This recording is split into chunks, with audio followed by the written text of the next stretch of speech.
Hello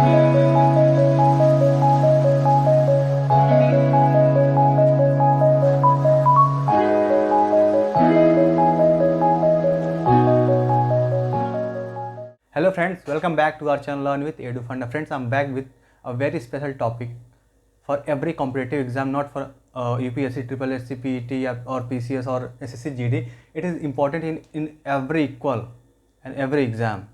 तो चलिए friends, उसके पहले देखते हैं अपना।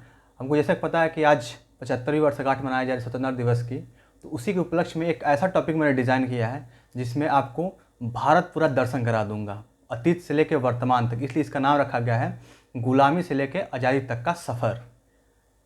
तो फ्रेंड, पता ही है आपको कि इस दिन को लाने के लिए कितना हम लोगों ने, हमारे पूर्वज ने कितना इस पर बलिदान किया है, क्या क्या झेला है, ये बताने की ज़रूरत नहीं है आपको। बस उसी का एक झलक दिखाऊंगा जो एग्ज़ाम पॉइंट ऑफ व्यू से बहुत इंपॉर्टेंट है। तो आपको उसमें पूरा देशभक्ति दिखेगी और ये एग्ज़ाम के लिए बहुत ही ज़रूरी है। चलिए फ्रेंड्स, शुरू करते हैं क्लास अपनी। उसके पहले कुछ शायरी हो जाए देशभक्ति के लिए, ताकि हम लोग के अंदर जो जोश और जज्बा बना है वो बना रहे अंत तक। जो भरा नहीं है भावों से, बहती जिसमें रसधार नहीं, वो हृदय नहीं वो पत्थर है जिसमें स्वदेश का प्यार नहीं, जिसमें स्वदेश का प्यार नहीं। तो चलिए फ्रेंड्स, स्वदेश के लिए प्यार अपने भरते हैं और अपनी नौकरी पक्की करते हैं, क्योंकि फ़िलहाल तो हम लोग को सेवा करने का मौका यही है कि अपनी नौकरी सिक्योर करें और अपने देश की सेवा में लग जाएं। चलिए फ्रेंड्स, शुरू करते हैं आज की हमारी स्पेशल और बहुत ही मज़ेदार क्लास, जिसमें आपको पूरा भारत का दर्शन कराऊंगा। मेरा हमसफ़र बनिए और इस सफ़र का मज़ा लीजिए। चलिए देखते हैं आज का हमारा पहला क्वेश्चन। ये टॉप 50 क्वेश्चन है फ्रेंड, जो हर एग्ज़ाम के लिए बताई मैंने, हर एग्ज़ाम के लिए इंपॉर्टेंट है। सिर्फ टॉप 50 क्वेश्चन लाया जिसमें आपको पूरा फैक्ट मिलेगा और पूरा जो है आपको एंशिएंट से लेकर मॉडर्न, मतलब कि भारत आज़ाद होने तक का पूरा इसमें MCQ लाया है मैंने। चलिए पहला क्वेश्चन देखते हैं। कौन सा कथन गलत है? ऑप्शन ए, सिंधु सभ्यता कांस्ययुगीन सभ्यता थी। आर्य द्वारा खोजी गई धातु लोहा थी। मोहनजोदाड़ो से पशुपतिनाथ की मूर्ति मिली। या फिर ऑप्शन डी, हड़प्पा में शवों को जलाने की प्रथा थी। तो फ्रेंड्स, को बताना है कि कौन सा ऑप्शन गलत है। फ्रेंड्स, मैंने ऐसा क्वेश्चन डिजाइन किया, थोड़ा सा बड़ा भी लिखेगा और कुछ क्वेश्चन ऐसे वन लाइन जैसे भी लगेंगे आपको। बस ये लाने का मतलब ये है कि जो एग्ज़ाम आने वाला है आपको एक ही जगह आपको सब कुछ मिल जाए, जिससे अगर एक वीडियो देख लिए आप, जितने देर 1 या 1.5 घंटे का वीडियो बनेगा ये, इससे इसके बाहर मुझे उम्मीद नहीं कि कोई भी क्वेश्चन बाहर आए, क्योंकि सारे एग्ज़ाम को ही टारगेट करके बनाया गया है। अब बाकी अगर आपको पढ़ना ही अच्छे से सब प्रैक्टिस करनी है तो हमारा प्लेलिस्ट में है ही सब कुछ दिया हुआ। तो फ्रेंड्स, जो सिंधु सभ्यता थी कांस्ययुगीन सभ्यता थी, बिल्कुल सही है। आर्य द्वारा खोजी गई धातु लोहा थी, भी सही है। जो पशुपतिनाथ की मूर्ति मिली थी मोहनजोदाड़ो में, वो भी सही है, उसी में मिली थी। पर जो हड़प्पा सभ्यता थी उसमें शवों को जलाने नहीं बल्कि दफनाने की प्रथा थी। मोहनजोदाड़ो में जलाने की, हड़प्पा में दफनाने की और जलाने की। किसमें? मोहनजोदाड़ो। देखिए इसको याद करने क्या, जो मोहन में क्या आ रहा है, मोहनजोदाड़ो जो आ रहा है ना, उसमें तो जो से आप रिलेट कर सकते हैं जो जलाने वाला। और थोड़ा सा इसके बारे में कुछ देख लेते हैं फैक्ट। फ्रेंड, जो सिंधु सभ्यता थी आपकी नगरीय सभ्यता थी और मात्र सत्तात्मक थी। और सिंधु सभ्यता की बहुत अच्छे से वीडियो बना दिया है मैंने, जो प्लेलिस्ट है अपने, उसमें जाकर जरूर देखिए, उसमें हर क्वेश्चन आपको मिल जाएंगे उससे रिलेटेड। फिलहाल मैं आपको कुछ इंपॉर्टेंट पॉइंट बताऊंगा इसका। और जो वैदिक सभ्यता थी आपकी कैसी थी? ग्रामीण सभ्यता थी, ये पितृसत्तात्मक थी। और जो वैदिक सभ्यता इसको 2 भागों में कैटेगराइज किया गया है, ऋग वैदिक और उत्तर वैदिक। ऋग वैदिक जो था उसमें आपको जन्म के हिसाब से, जन्म के आधार पर वर्ण को व्यवस्था बांटा गया था, और जबकि उत्तर वैदिक में ऐसा नहीं था, वो कर्म के हिसाब से बांटा गया था।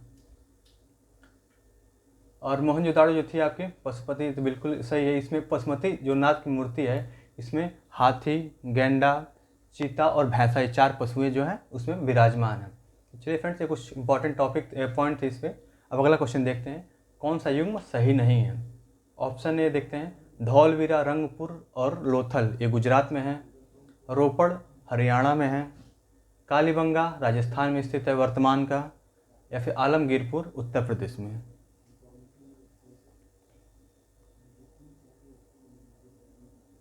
उम्मीद है फ्रेंड्स आपने आंसर कर दिया होगा। तो धौलवीरा, रंगपुर और लोथल, ये तीनों ही कहाँ पे हैं? गुजरात में, बिल्कुल सही है। रोपड़, ये फ्रेंड्स रोपड़ जो है ये ऑप्शन आपका गलत है, और ऊपर वाला में देखा जाए तो आपका डी वाला गलत था ऑप्शन।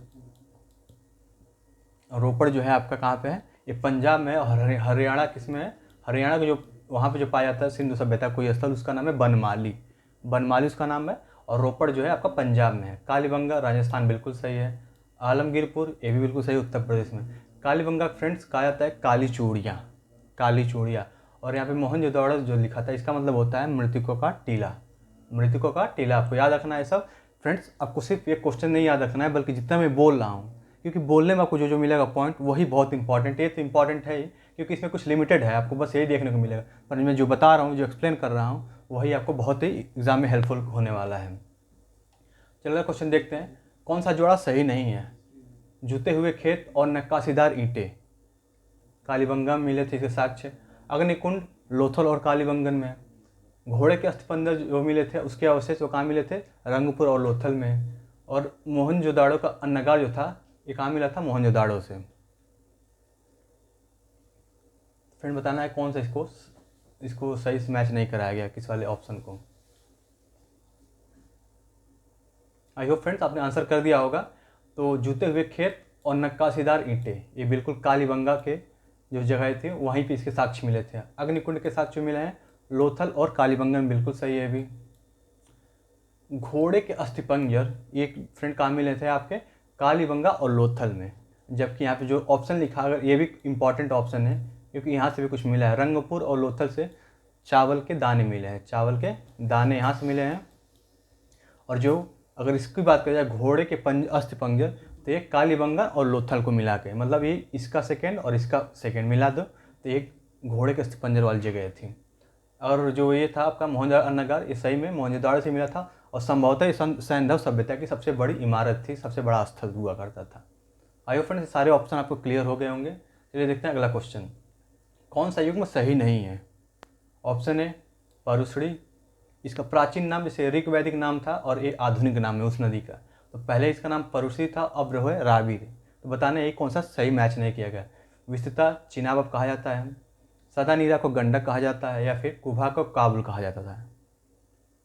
फ्रेंड बताना है कि कौन सा सही मैच नहीं है। अरे फ्रेंड छोटा क्वेश्चन है तो आंसर कर दिया होगा आपने। तो परुश्री को रावी कहते हैं, बिल्कुल सही है। सतानीरा को गंडक कहते हैं आधुनिक का, और एक कुभा जो है काबुल, ये भी सही है। आपका गलत जो ऑप्शन है विस्तृता को झेलम कहते हैं, और चिनाब का जो पुराना नाम है वो आस्किनी। चिनाब का पुराना नाम आस्किनी और विस्तृता मतलब झेलम। आधुनिक का जो झेलम नदी है उसको पहले क्या बोलते थे? विस्तृता। आइए फ्रेंड्स ये दोनों क्वेश्चन जो आपको क्लियर होंगे क्योंकि बहुत इंपॉर्टेंट क्वेश्चन है। अब ये स्पेशली डिज़ाइन किया गया है इसके लिए, पीईटी के लिए। पर आप समझ सकते हैं कि हिस्ट्री तो हर जगह आते हैं, कौन सा एग्जाम होता है जहाँ हिस्ट्री ना पूछे। और हिस्ट्री एक ऐसा सब्जेक्ट है जहाँ पे आप अच्छा स्कोर कर सकते हैं क्योंकि इसमें फैक्ट ही पढ़ना होता है, बहुत कुछ आपको समझने की जरूरत नहीं होती है। तो चलिए फ्रेंड्स अगला देखते हैं। और ये देखिए हैं गुलामी से लेकर आज़ादी तक का सफ़र। इस सफ़र को बहुत ही हम लोग यादगार बनाएंगे, और इसको यादगार बनाने के लिए आप लोग का साथ चाहिए मुझे, और अच्छे से अच्छे इसको लोगों के पास शेयर करिए जो पढ़ने वाले हों। ऐसे नहीं किसी के पास नहीं शेयर करने के लिए बोलूँगा मैं आपको, क्योंकि ये सब चीज़ें हैं जो बहुत मेहनत लगती थी, इस पर अच्छे लोगों के हाथ जाने चाहिए ये सब। चलिए इस सफ़र का अगला कदम देखते हैं हमला। कौन सा जोड़ा सही नहीं है इसमें वही बताना है। महावीर ये 24वें तीर्थंकर थे, इनको सर्प से दिखाया गया है। अजीतनाथ दूसरे थे, इनको हाथी से दिखाया गया है। अरिष्टनेमी 22वें थे, इनको शंख से बताया गया है। या फिर महावीर जो थे, महावीर एक ज्ञात्रिक कुल थे। तो बताना है इनको कौन सा जो है इधर वाला मैच कराया गया है, ये सही मैच नहीं किया गया है राइट ऑप्शन के साथ। आई होप फ्रेंड्स आपने आंसर कर दिया होगा इसका। तो महावीर जो थे ये 24वें थे, बिल्कुल सही है। और इनको दिखाया गया है सिंह यानी कि शेर से। ठीक है फ्रेंड्स, इनको शेर से दिखाया गया है। जबकि सांप से पार्श्वनाथ को दिखाया गया है।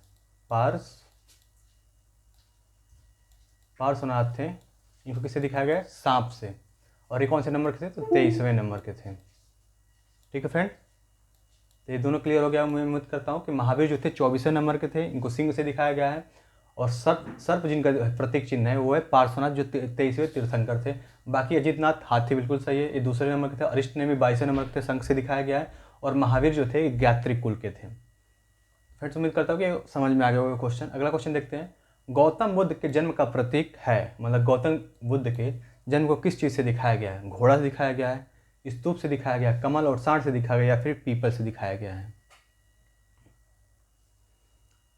फ्रेंड्स वीडियो को लास्ट तक जरूर देखिए क्योंकि भारत को आज़ाद कराना है। आप ही के हाथ में है आज आज़ादी का, और आज़ादी की इस जश्न में चलिए हमारे साथ बने रहिएगा लास्ट तक। और बहुत ही अच्छे तरीके से समझेंगे इसको और बहुत ही मज़ेदार बनाने की कोशिश करूँगा मैं क्लास को। फ्रेंड्स, गौतम बुद्ध का जो जन्म था उनको दिखाया गया है कमल और सांड से। कमल और सांड से गौतम बुद्ध के जन्म को दिखाया गया है, जबकि पीपल से इनको किस लिए दिखाया गया है ये सब मैंने पढ़ा दिया फ्रेंड्स। जितने भी मेरे प्रैक्टिस सेट है सब में ये सब कवर कर दिया है मैंने। बस अब इसको एक पास कंपाइल करके लेके आ रहा हूँ ताकि आप एक ही वीडियो देखें तो आपको ओवरऑल ये सब आइडिया मिल जाए एक सब्जेक्ट का पूरा। तो पीपल से दिखाया गया इनको ज्ञान की जो प्राप्ति हुई थी तो वो पीपल से दिखाया, क्योंकि पीपल के नीचे इनको मिली थी ज्ञान, इसलिए पीपल से इनको प्रतीक वो दिखाया गया है। स्तूप, इसको किसे दिखाया गया है? मृत्यु, मतलब कि मृत्यु का जो प्रतीक है वो है स्तूप। और घोड़ा से गृह त्याग, गृह त्याग को घोड़ा से दिखाया गया है। और फ्रेंड, गृह त्याग को एक जब अपना घर छोड़ रहे थे 29 वर्ष की अवस्था में, इसको इस घटना को कुछ नाम दिया गया जिसको बोलते हैं महावीर निष्क्रमण। महावीर निष्क्रमण। और जो पहली बार इन्होंने उपदेश दिया था कहाँ पे? सारनाथ में, उसको बोला गया था धर्मचक्र प्रवर्तन। क्या बोला गया था? धर्मचक्र प्रवर्तन। तो फ्रेंड्स, जो मैं बोल रहा हूँ हर बार इसलिए बता रहा हूँ आपको, जो बोल रहा हूँ बहुत इंपॉर्टेंट है, इसलिए वीडियो जरूर देखें, क्योंकि आपको पीडीएफ तो मिल ही जाएगा सबका, पर इसमें बस आपको क्वेश्चन दिखेंगे ऐसे एज इट इज। बस क्वेश्चन है, आपको बस ऐसे ही कर देना, बस आपको लगेगा बस इतना ही क्वेश्चन है। पर जो मैं बता दूंगा ये समझ लीजिए कि आपको ये 50 क्वेश्चन है, ये 100-150 क्वेश्चन बना देगा, क्योंकि हर क्वेश्चन को मैं एक्सप्लेन करूँगा और जिससे आपका जो नॉलेज है बूस्ट है और स्कोर भी आपका बूस्ट होगा एग्जाम में इससे। अब देखते हैं कौन सा असत्य है कथन। गौतम बुद्ध ने पाली भाषा में अपने विचारों को लोगों तक पहुंचाया। बुद्ध की प्रथम संगति राजगृह में अजातशत्रु के समय हुई थी। अगला ऑप्शन देखते हैं। बुद्ध के गृह त्याग को धर्मचक्र प्रवर्तन बताया गया है। जैन धर्म को मानने वाले कौन कौन से राजा थे? उदयन थे, चंद्रगुप्त मौर्य थे, चंदेल शासक थे और राष्ट्रकूट थे। तो फिर बताना है कि कौन सा ऑप्शन जो है आपका गलत है। अपन देख रहे हैं कि हर चीज़ के टॉपिक वाइज मैंने अरेंज कर दिया इसको, कैसे कैसे कि धीरे धीरे बढ़ रहा हूँ आगे। जैसे अब एंशिएंट से ख़त्म करके मेडिवल में आऊँगा एंट्री होकर, फिर मेडिवल से लेके आपको आज़ाद करवा दूंगा भारत को आज। और आज़ादी का जश्न हम लोग मनाएंगे फ्रेंड्स। पता है आपको बचपन में एक लड्डू मिलती थी स्कूल में, हम लोग के स्कूल में तो लड्डू मिलती थी, पता नहीं कि आपको क्या मिलता था। वो लड्डू का स्वाद तो कभी मिला ही नहीं। उसके बाद उसी लड्डू में वो स्वाद मिलता था जो 15 अगस्त और 26 जनवरी को मिलता था हम लोगों को। या फिर देखते हैं इसका आंसर क्या है। तो बुद्ध ने पाली भाषा में, बिल्कुल सही है, पाली भाषा में लोगों को अपनी बातों को समझाया था। पाली भाषा ऐसी भाषा थी जिससे लोगों आसानी से कनेक्ट कर सके, अपनी बातों को समझ सके। जैसे अगर आप इंडिया में रह रहे हैं, पता चला इंग्लिश बोल रहे हैं सबके साथ, जैसे गांव में आके यहाँ पे किसी भी गांव में चले जाइए या फिर ऐसे जगह जहाँ पे लोग जाने ही नहीं उसके बारे में, तो फिर अपना चाहे कितना भी बढ़िया बताएंगे कुछ समझ में नहीं आएगा उनको। इसलिए बुद्ध ने ऐसी भाषा का चयन किया जो जनसाधारण की भाषा हो। गलत देखते हैं, इसको समझते हैं हम। राजगृह में अजातशत्रु के समय, बिल्कुल सही है। इनकी जो प्रथम बौद्ध संगति हुई थी राजगृह में हुई थी और अजातशत्रु उस समय अध्यक्ष थे उसके शासनकाल में। फ्रेंड्स, का एक ट्रिक बनाया था मैंने, RVPK RVP और K और फिर AK। फ्रेंड्स समझा दे रहा हूँ क्योंकि एग्जाम में बहुत पूछा गया है ये बार। राजगृह अजातशत्रु, ठीक है फ्रेंड। वैशाली कालाशोक, पीमिस पाटलिपुत्र, अशोक, कुंडलवन कनिष्क। मतलब कि राजगृह पहले जो बौद्ध संगति हुई थी कहाँ पे हुई थी? राजगृह में, तो उसको R से रिप्रेजेंट कर दिया। फिर वैशाली को V से, फिर पाटलिपुत्र को P से और फिर कुंडलग्राम को इससे K से। और किसके शासनकाल में? तो पहले अजातशत्रु, फिर कालाशोक, फिर अशोक, फिर कनिष्क। तो फ्रेंड्स ये सब ऐसे रिलेट कर सकते हैं जिससे आपको आसानी से याद रहे, भूलेंगे नहीं आप, क्योंकि एग्जाम में कन्फ्यूजन बहुत हो जाता है। अगर इस तरह से आप कुछ अपना ट्रिक बना दे, कुछ भी बना लीजिए, बस ट्रिक मुझे ये पता था तो मैंने बता दिया आपको। तो फ्रेंड्स ये हो गया, बुद्ध के गृह त्याग को धम्मचक्र प्रवर्तन कहा गया है। तो फ्रेंड्स ये क्या है? गलत है, क्योंकि ये जो धम्मचक्र प्रवर्तन कहा गया है, एक मैंने बताया जस्ट पहले थोड़ी देर कि ये इसको बताया गया था धर्मचक्र परिवर्तन, यानी कि उन्होंने जो पहली बार अपनी उपदेश दी थी, जब उपदेश दिया था उन्होंने पहली बार अपना सारनाथ में, उसको बोला गया धर्मचक्र परिवर्तन। जबकि गृह त्याग को क्या बोला गया था? महावीर निष्क्रमण। अब बाकी आप समझ गए, तो ये गलत हो गया तो मतलब कि अब तो सही होगा सब। अब जैन धर्म को मानने वाले कौन कौन थे? तो उदयन था, आपका मौर्य शासक थे, चंदेल था, राष्ट्रकूट शासक थे, तो सब जैन धर्म को मानते थे। चलिए अगला क्वेश्चन देखते हैं। धम्म की व्याख्या अशोक के किस शिलालेख से मिलती है? जो धम्म की व्याख्या है वो किस शिलालेख से मिलती है? अशोक की। क्योंकि पता है फ्रेंड्स, जो अशोक था, भारत में शिलालेख का प्रचलन अशोक ने ही किया था। 13वां में, 14वें में, 10वें में, फिर 8वें में। आइए फ्रेंड, छोटा क्वेश्चन आंसर कर दिया होगा। तो जो धम्म की व्याख्या की गई है वो 10वें इनके शिलालेख में की गई है। जबकि अगर बात करें 14वां के, तो 14वां में बताया गया कि धार्मिक जीवन, मतलब कलिंग युद्ध के बाद अशोक, पता ही है, इन्होंने बौद्ध धर्म स्वीकार कर लिया था। तो इन्होंने क्या 14वां में बताया था अपना धार्मिक जीवन व्यतीत करने के लिए, कि लोग जो है धार्मिक जीवन व्यतीत करना चाहिए। 13वां में कलिंग युद्ध बताया गया है और 7वां 8वां में इनकी यात्राओं को बताया गया है। ठीक है फ्रेंड्स, उम्मीद करता हूँ कि समझ में आ गया होगा आपको। अगला क्वेश्चन देखते हैं, कौन सा गलत कथन है, पहचानना है उसको। बौद्ध धर्म के त्रिरत्न बुद्ध धम्म और संघ थे। त्रिरत्न बुद्ध धम्म और संघ थे। जैन धर्म तथा बौद्ध धर्म दोनों पुनर्जन्म में विश्वास करते थे। क्या ये वाला गलत है? जैन तीर्थकों की जीवनी कल्पसूत्र में लिखा गया है, मतलब जीवनी जो है कल्पसूत्र में बताया गया है। या फिर बौद्ध धर्म के त्रिरत्न विनय पिटक, सुक्त पिटक या फिर अभिधम्म पिटक है। बताना कौन सा गलत है। फ्रेंड, एक चीज़ आपको कॉमन देखने को मिलेगा ए और डी ऑप्शन में। आपको बस पता करना है कि कौन सा वाला सही है, कौन सा बुद्ध धर्म बताया गया है और कौन सा जैन धर्म बताया गया है। फ्रेंड बस लग जाइए, थोड़े दिन एग्ज़ाम रह गया है आपका, तो लड्डू खाइए कल का। कल का क्या, आज ही के खाना है। कल तो हमेशा कल ही रहेगा। आज खाते हैं, आज स्वतंत्रता दिवस है, आज लड्डू खाते हैं मस्त एकदम, और अपना सिलेक्शन श्योर करते हैं इस बार। तो ठीक है फ्रेंड, देखते हैं आंसर कौन सा इसका सही है। तो बौद्ध धर्म में त्रिरत्न जो है वो बुद्ध धम्म संघ है, बिल्कुल है। जो त्रिरत्न है बौद्ध धर्म के वो बुद्ध धम्म और संघ है, बिल्कुल है सही। ये दोनों जो है जैन धर्म बौद्ध धर्म दोनों ही पुनर्जन्म में विश्वास रखते हैं, ये भी सही है। और मूर्ति पूजा का विरोध करते हैं। जैन धर्म की जो जीवनी है वो कल्पसूत्र में बताई गई, ये भी सही है। अब समझ गए फ्रेंड्स, एक ही ऑप्शन आपका गलत है। ये बौद्ध धर्म के त्रिरत्न न होकर किसके हैं, जैन धर्म के त्रिरत्न हैं। विनय पिटक, सुक्त पिटक, अभिधम्म पिटक। ये बौद्ध धर्म के ही हैं, पर जो यहाँ पे बताना है हमको, यहाँ पे त्रिरत्न नहीं है, बल्कि यहाँ पे जैन धर्म का जो त्रिरत्न है वो क्या है, सम्यक ज्ञान, सम्यक आचरण, सम्यक दर्शन। यहाँ बौद्ध धर्म नहीं, यहाँ पे जैन धर्म होगा, क्योंकि तो जैन धर्म बौद्ध धर्म में है ही, पिटक तो उन्हीं में है। ठीक है फ्रेंड, तो ये जैन धर्म में है। उसमें क्या क्या है आपका, विनय पिटक नहीं है उसमें, नहीं सुक्त पिटक है, नहीं अभिधम्म पिटक। ये बौद्ध धर्म है। और इसमें क्या है, सम्यक ज्ञान, सम्यक आचरण, सम्यक दर्शन। आई होप फ्रेंड्स आपको ऑप्शन क्लियर हो गए होंगे, क्योंकि थोड़ा देखिए अभी सिर्फ पीडीएफ आपको मिलता तो क्या होगा कि यहाँ पे गलत पढ़ जाएंगे या फिर कहेंगे गलत पढ़ा दिया गया है, क्योंकि टाइपिंग थोड़ा मिस्टेक हो जाता है। मान लीजिए बहुत टाइप करना रहता है तो जो दिक्कत हो सकती है, कभी कभी दिमाग नहीं काम करता है। पर यहाँ पे एक्सप्लेन करते टाइम सब जिसको करेक्ट करा दिया जाता है, और कुछ और भी एक्स्ट्रा इन्फॉर्मेशन रहती है वो दी जाती है आपको। अगला क्वेश्चन देखते हैं, कौन सा कथन असत्य है। इसमें भी वही बताना है। कौशाम्बी अभिलेख को अशोक का अभिलेख कहते हैं। अशोक के शिलालेखों में ब्राह्मी, खरोष्टी, ग्रीक और अरमाइक लिपि का प्रयोग हुआ, मतलब चारों का। शिलालेखों की संख्या 14 और स्तंभ लेखों की संख्या कितनी है, 7 है। अशोक के शासनकाल में न्यायाधीश को राजुक कहा जाता था। अब बताना है कौन सा आपका गलत है।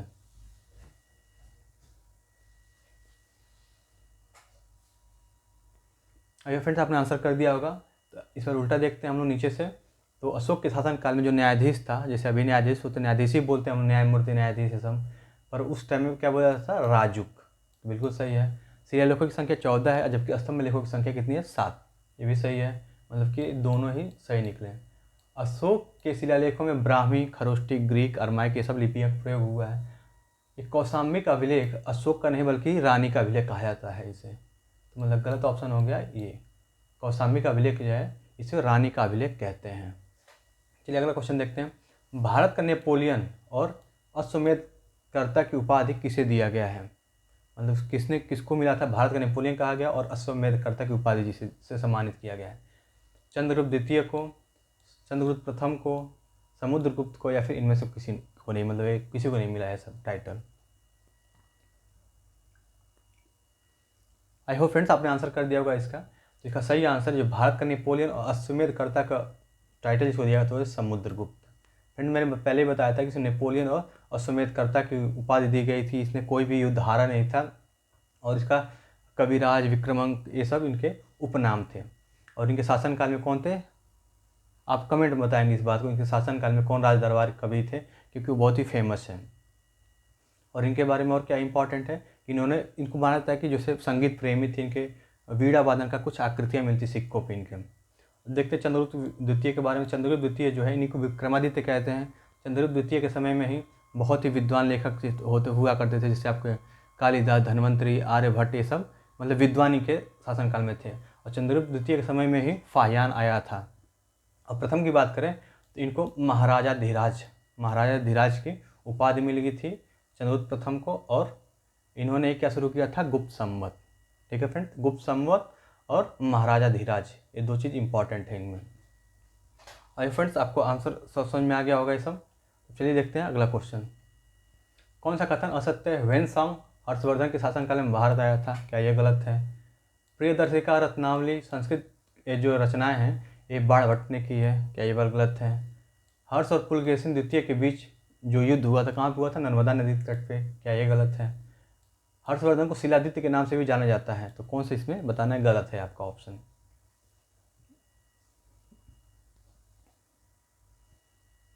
फ्रेंड्स लड्डू जरूर खाइएगा कल, कहीं भी स्कूल में जाके कहाँ जाएंगे उसे, कहीं से मिल जाए तो बहुत बढ़िया रहेगा, बाकी जाना कहाँ।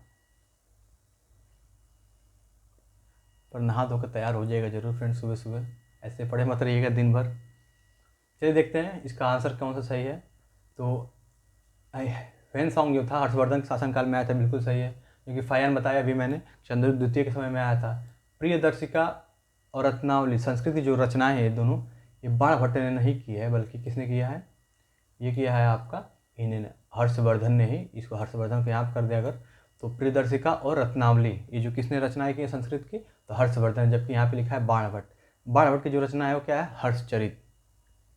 बाणभट्ट ने जो रचनाएं की है उसका जो नाम है, जो फेमस बहुत बुक है उसका नाम है हर्षचरित। मतलब हर्ष के बारे में ही, हर्षवर्धन के बारे में ही बताया गया, उन्हीं के राज दरबार में ये बाणभट्ट थे।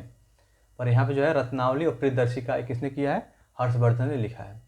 पुलकेशिन द्वितीय और जैसे हर्षवर्धन एक ही युद्ध हारे थे, और किससे हारे थे? पुलकेशिन द्वितीय से। ये कहाँ पे हुआ था? नर्मदा नदी तट पे। हर्षवर्धन को क्या बोलते हैं? शिलादित्य। इनको शिलादित्य के नाम से भी जाना जाता था। और हर्षवर्धन के बारे में एक और इम्पॉर्टेंट बात यह है कि इन्हीं के शासनकाल में पहली बार क्या हुआ? कुंभ मेले का आयोजन हुआ था भारत में। ये देखते हैं अगला क्वेश्चन हम, कौन सा युग में गलत है। अब हम लोग देखिए खत्म हो गया आपका कौन सा? एंशिएंट हिस्ट्री खत्म, टाटा बाय बाय नमस्कार। ठीक है, अब देखते हैं आपका मेडवल इंडिया चलते हैं। अब गुलाम वंश को लेके आते हैं, गुलाम वंश वो सब दिल्ली सल्तनत इनको लेके आएंगे, और फिर धीरे धीरे एक एक कदम बढ़ाते हुए अपने जोश और जज्बे को बनाए रखते हुए पहुँचेंगे अपने आज़ादी के सफ़र पे। इसी को बनाते हुए लास्ट तक बने रहिएगा, बस आपको बहुत मज़ा आने वाला है। बहुत इन्फॉर्मेटिव वीडियो बनाया गया है, इसको इस तरह से मैंने डिज़ाइन किया है कि आपको इसके बाद कुछ देखना ना पड़े। अगर देखना भी पड़े तो कुछ बहुत अलग ना मिले इससे, वैसे देखना ही नहीं पड़ेगा, क्योंकि इतना इसको इस तरह से डिज़ाइन किया गया, इस तरह से बनाया गया, इसमें इतना टाइम दिया गया है, काफ़ी रिसर्च करके इसको बनाया गया है। और सिर्फ इसीलिए क्योंकि गुलामी से लेकर आज़ादी तक का सफ़र का आपको आनंद दिलाना है। स्वतंत्रता दिवस के पावन शुभ अवसर पर बस इसको बनाया गया है, ताकि आपको ये यादगार दिन जो है यादगार रहे। चलिए देखते हैं क्या क्या आप इसका दिया है ऑप्शन। महमूद गजनवी भारत पर पहला आक्रमण किया था किस काल में? 1005 में। जयपाल उस समय उसका शासक। बोलिए। तराइन का युद्ध 1191 में हुआ था। चंदावर का युद्ध 1194 में हुआ था। और महमूद गजनी जो था 1025 में सोमनाथ को जो मंदिर था उसे लूटा था। क्या ये बताना है कि कौन सा इसमें जो ईयर है और जो बात बताई गई हो सही मैच है कि नहीं?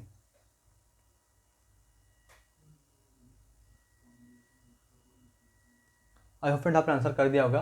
तो महमूद गजनी जो था भारत पहले इसी ने आक्रमण किया था, सबसे पहले चोर यही निकला था, आया था भारत में। तो ये महमूद गजनी था जिसने भारत पहले आक्रमण किया था 1000। यही ऑप्शन का गलत भी पूछा था, कौन सा गलत है? तो यही गलत है, क्योंकि 1001 में किया था, यहाँ पे लिखा है 1005।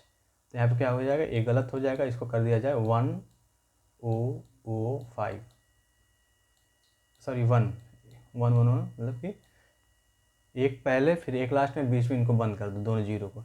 और उसमें कौन था? जयपाल शासक था, उसी के खिलाफ इसने आक्रमण किया था भारत में पहली बार। और तराइन का प्रथम युद्ध हुआ था, बिल्कुल सही, 1191 में मोहम्मद गोरी और जयचंद के बीच में।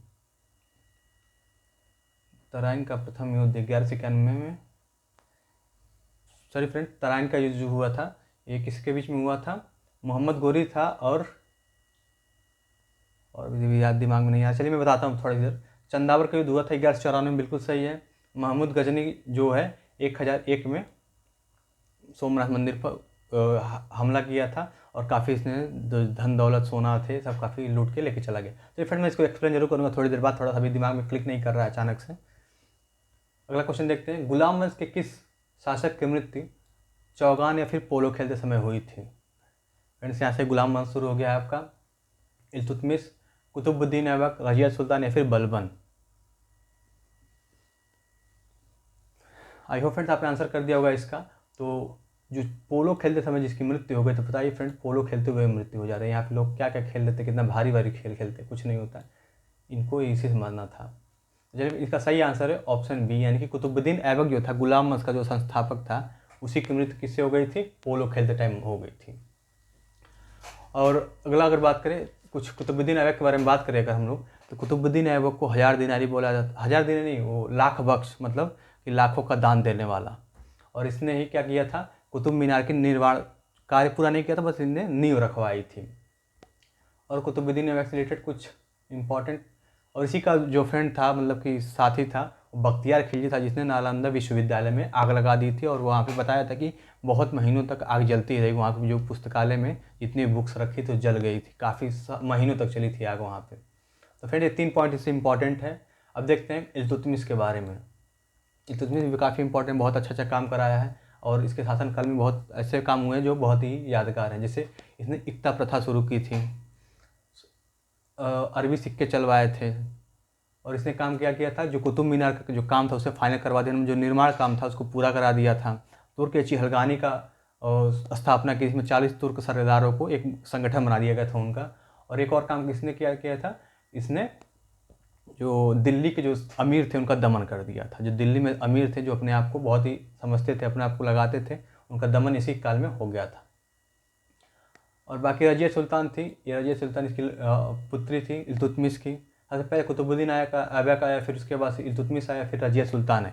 तो रजिया सुल्तान के पहले भी एक आया था, पर इंपॉर्टेंट नहीं है, वो पूछा नहीं जाता एग्जाम में, क्योंकि बहुत ही, और जब हटा दिया गया तो समझ लीजिए कैसा था वो इंसान। रजिया सुल्तान थी, ये पहली मुस्लिम शासिका थी जिसने दिल्ली सल्तनत पर राज किया। ठीक है फ्रेंड्स। और बलबन की अगर बात करें तो बलबन ही बहुत ही क्रूर और क्या कह सकते हैं, मतलब जो बुरा वर्ड्स कह सकते हैं कह लीजिए इसके खिलाफ। तो बलबन ने ही लौह और रक्त की नीति अपनाई थी, मतलब अपने दुश्मनों को ख़त्म करने की लौह और रक्त की नीति अपनाई थी। पैबोस और सीधा जो धर्म प्रथा होती है इसको शुरू किया था, नौरोज को शुरू किया था। तो ये सब फ्रेंड बलबन के शासनकाल में हुआ था, और बलबन के समय में ही अमीर खुसरो थे। फ्रेंड ये कुछ हो गया, सब इंपॉर्टेंट जो पॉइंट है इसके रिलेटेड, वो जो एग्जाम पूछ सकते हैं और पूछा गया कई बार। और बलबन ने ही दीवाने अर्ज एक वो विभाग बनाया था, जिसे आर्मी वाला होता है विभाग, उस तरह का ये सैनिक विभाग बनाया था, दीवाने अर्ज इसका नाम था। हम देखते हैं अगला क्वेश्चन, अलाई दरवाजे का निर्माण किसने किया था? अलाई दरवाजे का निर्माण किसने किया था? Option A Mohammad bin Tughlaq, option B Sikandar Lodi, option C Alauddin Khilji, फिर option D Firoz Shah Tughlaq. Answer करिए फ्रेंड्स आप लोग। अगला क्वेश्चन पढ़ देता हूँ, इसका भी साथ आंसर करिएगा। बलबन ने किस विभाग की स्थापना की थी? ऑप्शन है दीवाने मुस्तकराज, दीवाने कोही, दीवाने अर्ज, दीवाने बंदगाह। फ्रेंड्स इसको अगर ध्यान से सुने होंगे मेरी बात को, तो आप ये 16 नंबर तो आसानी से कर देंगे। चलिए आंसर करिए आप लोग।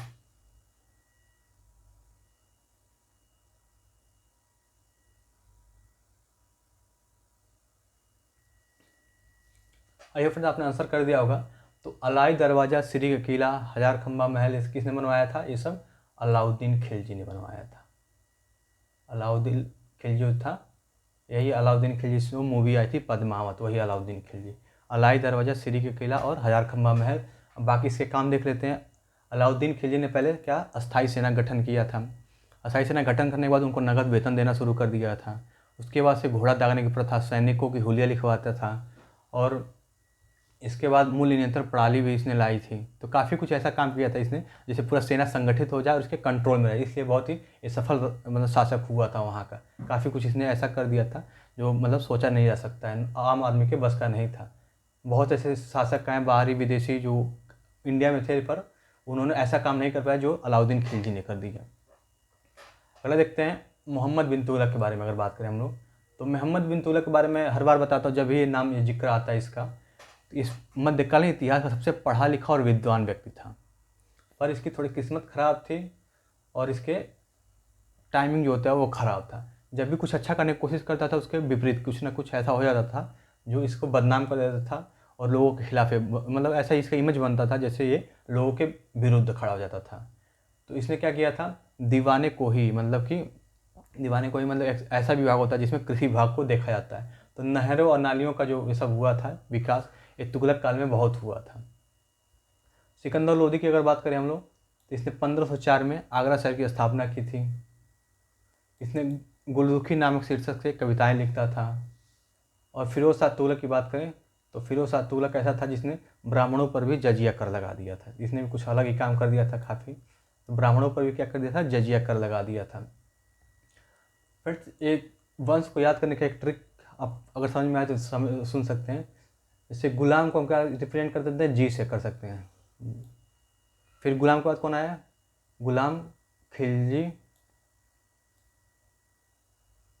गुलाम फिर तुगलक, फिर टी आया मतलब कि तुगलक, फिर सैयद मतलब एस, फिर लास्ट में आया लोदी मतलब कि गुलाम, खिलजी, तुगलक, सैयद और लोदी। ठीक है फ्रेंड्स, इसको याद करने का ट्रिक मैंने बताया है कि जी और के तो लिखा ही है और टी को मैंने बता दिया तुम। जी के तुम संभाल लो, संभाल इसको लो मतलब कि जी के तुम संभाल लो। ठीक है फ्रेंड्स, बोल तो दिया, सुनाई दे दिया आपको। तो जी के तुम संभाल लो। फिर बहुत बार एग्जाम पूछा गया और इसका सीक्वेंस मतलब पहले कौन आया, फिर उसके बाद कौन आया, फिर उसके बाद कौन आया। तो इसको याद करने का तरीका क्या है, आप कुछ बना सकते हैं और भी अगर आपको दिमाग में बन रहा है तो, या फिर पहले से पता हो तो कोई बात नहीं, पर अगर नहीं पता है आपको तो ऐसे याद करते हैं जी के तुम संभालो। से नहीं होता है कि जी के पेपर टफ आता है, लोग परेशान होते कि अरे क्या होगा जी के में, क्या हो गया हो, पता नहीं कैसा हो पाएगा कि नहीं मुझसे। बस एक कोई कहे बस तुम जी के संभाल लो बाकी मैं देख लूँगा, बस ऐसे ही इसको याद कर सकते हैं हम। अब फ्रेंड्स, अगर शासन काल की बात करें कि मतलब कब से कौन जो शासन थे कब से कब तक कौन रहे, इसके लिए अब एक जैसे फ़ोन नंबर याद किया जाता है 1290, ऐसे नहीं 1290 से 1206 से स्टार्ट हुआ था आपका गुलाम वंश और फिर कब तक चला था 1526 तक। तो इसको आप फ़ोन नंबर के जैसे उनको लास्ट डिजिट याद कर लीजिए, जैसे 90, 1206 से 1290, फिर 1290 से फिर जितना था तो उसको सब मिला के एक फ़ोन नंबर जैसे याद कर लीजिए, 4-5 उसको रट जाइए, फिर वो आपको याद हो जाएगा। बाकी आप डेट उसमें मेंशन कर सकते हैं, ईयर कौन सा था, 1900 से इतना या फिर 1400 से इतना, ऐसे याद के लास्ट डिजिट से 1206 से गुलाम वंश शुरू हुआ था, 1206 से 1290 तक था ये, 1290 तक। तो आपको ये लास्ट 2 डिजिट यानी कि 90 जैसे नहीं होता 90, 98, 95 कुछ ऐसे बोल बनाया जाता है, तो उसको बना लीजिए और ऐसे ही आप भूलेंगे नहीं। चलिए अगला क्वेश्चन देखते हैं, ये तो पढ़ ही लिया है आपने। तो बलबन ने बताया था आपको कि दीवाने अर्ज जो था ये बलबन एक सैनिक विभाग हुआ करता था। दीवाने को ही बता दिया मैंने, MBT मतलब मोहम्मद बिन तुगलक ने ये इसकी स्थापना की थी। दीवाने बंदगा जो था फिरोज शाह तुगलक ने किया था, फिरोज शाह तुगलक, क्योंकि ये बंदगा मतलब होता था जो गुलाम होते थे उनके लिए एक विभाग बनाया था। और दीवाने मुस्तखराज ये वित्त विभाग होता था। तो ये सब पूछ सकता है कि मतलब इसका मतलब क्या होता है, आप याद कर सकते हैं, ऐसे बता दिया। हालांकि मैंने इसको वीडियो को जरूर देखिएगा अच्छे से, पूरा लास्ट तक वीडियो को जरूर देखिएगा और PDF जरूर इसका लेके एक बार रिवीजन जरूर करिएगा आप लोग। कौन सा कथन असत्य है, फिर बताना है कौन सा कथन असत्य है। सुल्तान के अस्थायी सेना को क्या बोलते थे, खास खेल। देवल जो था अंतर्राष्ट्रीय बंदरगाह था मध्य सल्तनत काल का। मांगलिक और अर्रा जो थे ये गोले दागने वाली मशीन थे। इक्ता प्रथा को बलबन ने खत्म किया। तो फ्रेंड बताना है कि कौन सा इसमें ऑप्शन आपका गलत है।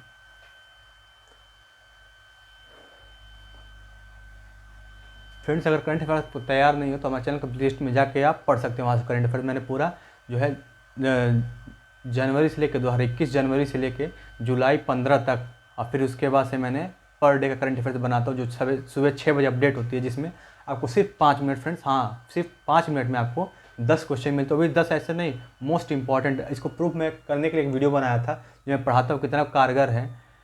CAPF का आपका नाम सुना होगा, CAPF असिस्टेंट कमांडेंट, उसमें 15 क्वेश्चन, 12 से 15 क्वेश्चन, मतलब कोई वेरिएशन होता है, 12 क्वेश्चन हो सकता है या फिर 15 क्वेश्चन। तो इस बार जो आया था लगभग 13 क्वेश्चन तक आया था, जिसमें से 10 क्वेश्चन हू बहू मतलब एज इट इज जैसा होता है ना, कॉपी कर देना, कॉपी पेस्ट उस तरह से हुआ था 10 क्वेश्चन, सिर्फ जो पढ़ाया गया था मेरा। तो फ्रेंड्स समझ सकते हैं कि जो पढ़ाया जा रहा है बहुत ही काम का है और बहुत ही इंपॉर्टेंट, एग्जाम ओरिएंटेड एकदम कम्प्लीटली। तो अगर नहीं देखें आप वीडियो तो जाकर देख सकते हैं। मैंने उसके अलावा भी आपको अलग अलग सेपरेट टॉपिक बना दिए, जैसे आपको ओलंपिक के बारे में पूरा पढ़ा दिया एक साथ। जितने भी ओलंपिक के डाउट होंगे आप उसको देख के क्लियर कर सकते हैं। फिर जितने भी अवार्ड मिले 2021 में उनको बना दिया है। फिर कल या परसों बर्थडे, कल जो है बर्थडे स्पेशल बनवाया था मैंने, बर्थडे स्पेशल जो बनाया था उसमें पूरा जो है आपका 3-4 टॉपिक जो है आपका, जैसे अपॉइंटमेंट हो गए, जितने सबमिट हुए हैं आपके, मोती जो नए मंत्रिमंडल बनी, काफ़ी हेर फेर हुआ वो सब, और उसमें 1-2 टॉपिक ऐसे मिला के पूरा एकदम अच्छे से समझाया गया। और उसको देखने के बाद बुक एंड ऑथर, सबसे इंटरेस्टिंग आपको मज़ा आएगा बुक एंड ऑथर पढ़ने में, क्योंकि उसमें काफ़ी ट्रिक बताया है जो बहुत फनी है पर बहुत ही कामगार है कि आपको उससे एक बार देख लेंगे तो रिलेट कर लेंगे कभी किसी भी एग्जाम में अगर उस बुक का नाम पूछ दिया तो किसके राइटर कौन है। तो फ्रेंड्स वो वीडियो जरूर देखिए, उससे आपको बहुत फ़ायदा मिलने वाला है। ये देखते हैं क्वेश्चन अपना। तो सुल्तान का जो अस्थायी सेना थी उसको क्या बोलते थे, खास खेल। देवल जो था अंतर्राष्ट्रीय बंदरगाह था, बिल्कुल सही था। मांगलिक और अर्राद से एक गोले फेंकने वाली जो मशीन होती है जैसे तोप कहते हैं जिसे, वो सब था। तो तीनों ऑप्शन जो है परम सत्य, निहायती सत्य है कह सकते हैं। इक्ता प्रथा को बलबन ने नहीं बल्कि अलाउद्दीन खिलजी ने ख़त्म किया था। और अलाउद्दीन खिलजी फ्रेंड्स एक बात और है कि इसने सर्वाधिक मंगोल आक्रमण इसी के समय में हुआ था, सबको झेल भी गया था कि इतना ताकत था इसके अंदर, क्योंकि ये बहुत ही अपने सेना को बहुत ऑर्गेनाइज कर लिया था, उसको अस्थायी कर दिया था, उसको नगद पैसा देता था उनकी सैलरी की जैसे। तो किसी को भी अगर सैलरी मिले, सब कुछ आपको हर चीज़ की सुविधा मुहैया हो तो आप अच्छा करने की कोशिश करेंगे और अपने सुल्तान के प्रति हमेशा वफादार रहेंगे। तो फ्रेंड्स उम्मीद करता हूँ कि आप क्लियर हो गया। आपका जो गलत ऑप्शन था आपका ऑप्शन डी था। अगला क्वेश्चन देखते हैं, घाघरा का युद्ध किसके बीच हुआ था। घाघरा का जो युद्ध था वो किसके बीच हुआ था। बाबर और इब्राहिम लोदी के बीच में, बाबर और राणा सांगा के बीच में, बाबर और अफगान के बीच में, मतलब अफगान नहीं अफगानों के बीच में, अफगान कोई आदमी नहीं था, अफगान जो अफगानी थे सब, अकबर और राणा प्रताप के बीच में।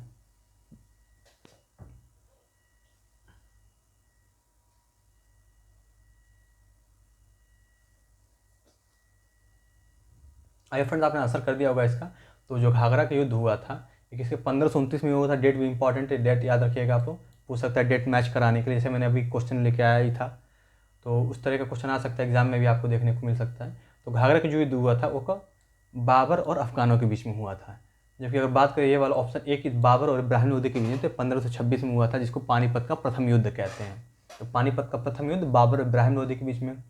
खानवा का युद्ध बाबर और राणा सांगा के बीच में हुआ था, बाबर और राणा सांगा के बीच में 1527 में। 1527 में बाबर और राणा सांगा के बीच में हुआ था। और अकबर और राणा प्रताप के बीच में कौन सा युद्ध हुआ था, तो हल्दी घाटी का युद्ध हुआ था 1576 में। ठीक है फ्रेंड, तो 1576 में हल्दी घाटी का युद्ध हुआ था अकबर और राणा प्रताप के बीच में। फ्रेंड देख सकते हैं आप, ये सारे ऑप्शन मैंने समझा दिया आपको। ये 1526 था, 15 और यहाँ पर लिख देता हूँ मैं 26। तो ये आपको हो गया सब। उम्मीद करता हूँ कि सारे जो ऑप्शन है आपको समझ में आ गए होंगे, क्लियर होंगे। क्योंकि फ्रेंड्स ये ऐसे ऑप्शन भी रखा है मैंने ताकि इन सबको भी समझा सकूँ आपको। ऐसा नहीं कि बस घाघरा के युद्ध किसके बीच में हुआ था तो बस ऐसे लिख दो ऐसे बिना मतलब का, एक सही ऑप्शन डाल दो बाकी इधर उधर कुछ भी नहीं। तो ऐसा ही मैंने डिज़ाइन किया, बताता हूँ कि हर बार ऐसे डिज़ाइन करता हूँ पेपर कुछ ऐसे ज़्यादा से ज़्यादा इनको इन्फॉर्मेशन दे सकूँ। अगला क्वेश्चन देखते हैं जल्दी से। कौन सा कथन गलत है। ऑप्शन ए, हुमायूं नामक की रचना गुलबदन बेगम ने की थी, क्या ये गलत है। बिलग्राम के युद्ध 1540 में शेरशाह और हुमायूं के बीच में हुआ था। शेरशाह की मृत्यु उक्का नामक आग्नेय यंत्र चालने से हुआ था, क्या ये गलत है। या फिर बाबर का जो शव है ये आगरा के आराम बाग में दफनाया गया है। आपको बताना है कि कौन सा ऑप्शन इसमें जो है गलत है। अगला भी क्वेश्चन देख लेते हैं, छोटा क्वेश्चन है। गुलाब से इत्र निकालने की प्रथा, मतलब जो गुलाब से इत्र यानी कि जो परफ्यूम बोलते हैं जिसे हम लोग, प्रथा किसने शुरू की थी। असमत बेगम ने, नूरजहां ने, हमीदा बानो बेगम ने, या फिर इनमें से कोई नहीं, डी।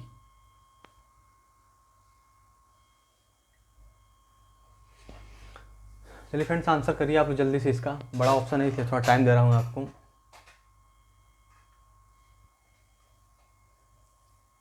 आई होप फ्रेंड आपने आंसर कर दिया होगा।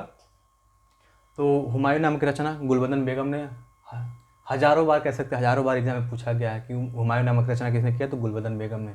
बिलग्राम का युद्ध शेरशाह और हुमायूं के बीच में, बिल्कुल सही है। 1540 डेट भी बताया मैंने कि इंपॉर्टेंट एग्जाम पूछ सकता है ये सब डेट। शेरशाह की मृत्यु जो हुई थी ये किसकी वजह से हुई थी, तो उक्का नामक आग्नेय यंत्र था, मतलब कि जो फायर आर्म्स होते हैं उसको चलाने से इनकी मृत्यु हुई थी शेरशाह की।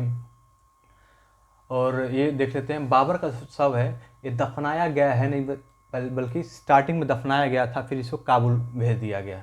मतलब कि जो अभी जो है बाबर का शव है वो कहाँ पे है, काबुल में, जबकि यहाँ पे क्या लिखा है कि दफनाया गया है आगरा में। तो ये आपका ऑप्शन जो हो जाएगा गलत। स्टार्टिंग में जो इसका शव था आगरा के आराम बाग में दफनाया गया था, पर बाद में इसे फिर इसे ट्रांसफ़र कर दिया गया काबुल। फ्रेंड्स उम्मीद करता हूँ कि समझ में आ गया होगा। और चौसा का युद्ध फ्रेंड बता दूँ उसको भी 1539 में हुआ था। 1539 यानी 1539, बाबर और किसके बीच में, शेर शाह के बीच में। बाबर, बी फॉर बाबर और S for Sher Shah. Friends movie भी आ रही है शेर शाह, जरूर देखिए, क्योंकि ये बहुत ही आज के दिन देखेंगे तो और अच्छा लगेगा, क्योंकि आप देशभक्ति से पहले से ही एकदम ओतप्रोत हैं, एकदम भरे पड़े लवरेज हैं आप देशभक्ति से। और जो शेर शाह मूवी है विक्रम बत्रा, कैप्टन विक्रम बत्रा बनाया गया है, उनकी लाइफ को दिखाया गया कैसे थे, मतलब उन्होंने क्या क्या किया, कैसे सेक्रीफाइस किया अपना देश को रक्षा के लिए। तो चलिए फ्रेंड्स, अगर आपको मौका मिले तो जरूर देखिएगा इस मूवी को, और आज के दिन देखेंगे तो कुछ ज़्यादा ही आपको असर पड़ेगा इस मूवी का। अब अगला क्वेश्चन देख लेते हैं। तो गुलाब से इत्र निकालने की जो प्रथा थी किसने शुरू की थी, तो ये असमत बेगम थी। ये किसकी माँ थी, नूरजहाँ की माँ थी, इनका नाम था असमत बेगम। और नूरजहाँ का खुद भी एक नाम था जिसका नाम था, इनका दूसरा नाम क्या था, मेहरुनिशा। ये किसकी पत्नी थी, तो ये थी जहांगीर की पत्नी। जहांगीर इनसे बहुत ज़्यादा प्रेम करता था, इसलिए इनकी याद में, इनके मतलब सम्मान करने के लिए सिक्के भी चलवाए थे जहांगीर ने। और बाकी हमीदा बानो बेगम जो थी ये किसकी माँ थी, तो अकबर की माँ थी, यानी कि हुमायूं की पत्नी थी। अब बाकी कोई मतलब ही नहीं हमसे। अगले देखते हैं, अकबर के बारे में बता सकते हैं कि कौन सा असत्य है, बताना है यहाँ फ्रेंड्स कि कौन सा गलत है।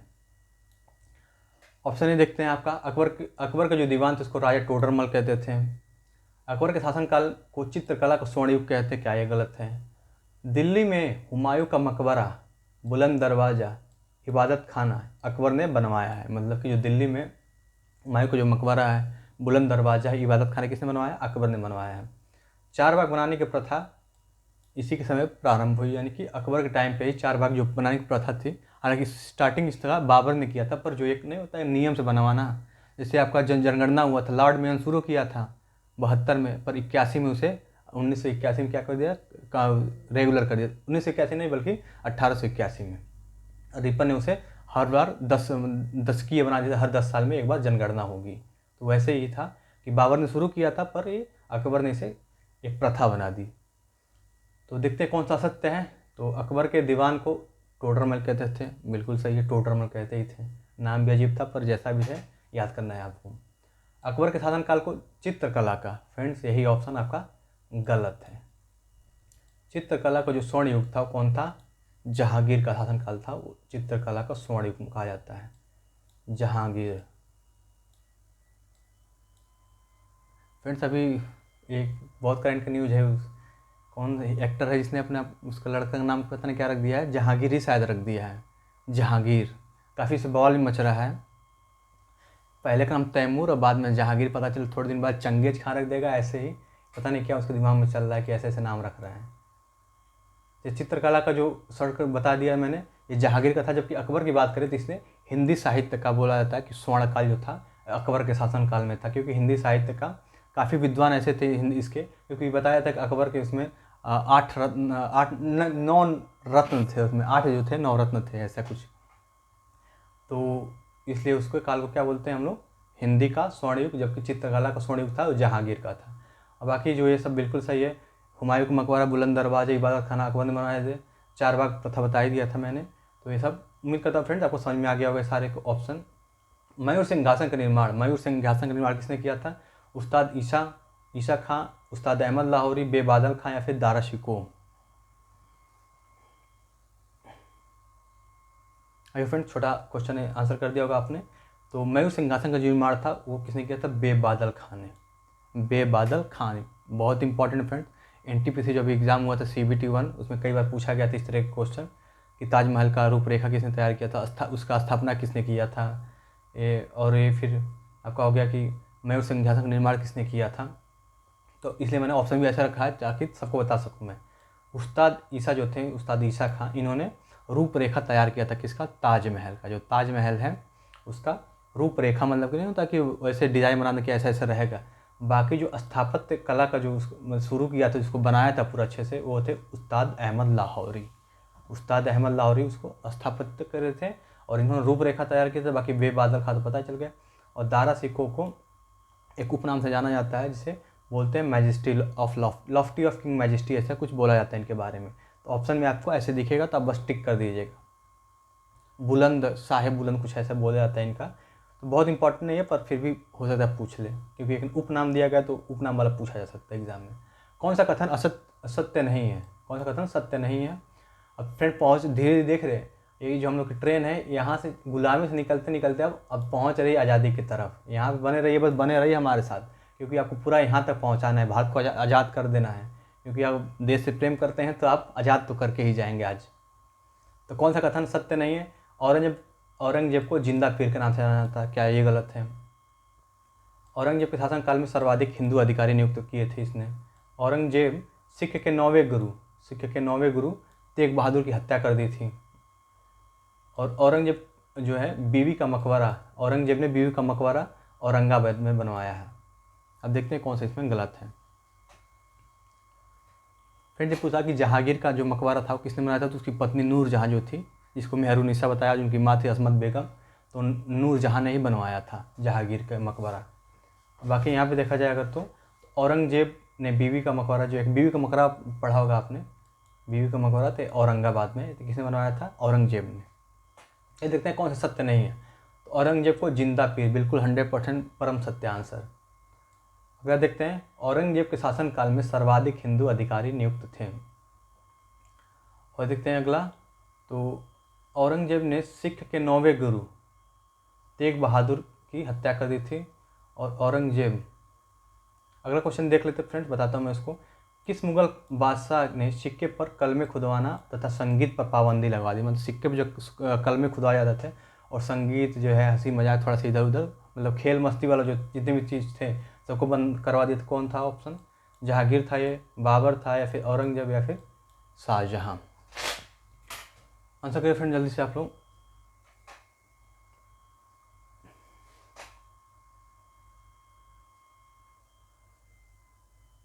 अगर फ्रेंड आपने आंसर कर दिया हो तो इसका देख लेते हैं पहले। तो किसने खुदवाना बंद करवा दिया था, ये सब आदेश किसने दिया था? तो औरंगजेब ने दे दिया था। बाकी जो शाहजहाँ की अगर बात करें तो शाहजहाँ ने क्या किया था? जो दिल्ली का लाल किला है, जामा मस्जिद दिल्ली में, और ताजमहल जो है आगरा में, इस सब की स्थापना इसने किया था। दीवाने आम, दीवाने खास, ये सब भी शाहजहाँ के द्वारा किया गया था। जहांगीर के बारे में बताया मैंने थोड़ा पिछले क्वेश्चन में। फ्रेंड्स इस क्वेश्चन में थोड़ा सा मुझे कुछ लग रहा है कि एरर है छोटा सा, क्योंकि औरंगजेब के शासनकाल में सर्वाधिक हिंदू अधिकारी बिल्कुल सही थे, ये तो बिल्कुल ही सही है। औरंगजेब को जिंदा पीर भी कहा जाता था। औरंगजेब ने सिख के 9वें गुरु तेग बहादुर की हत्या करा दी थी, ये भी सही है।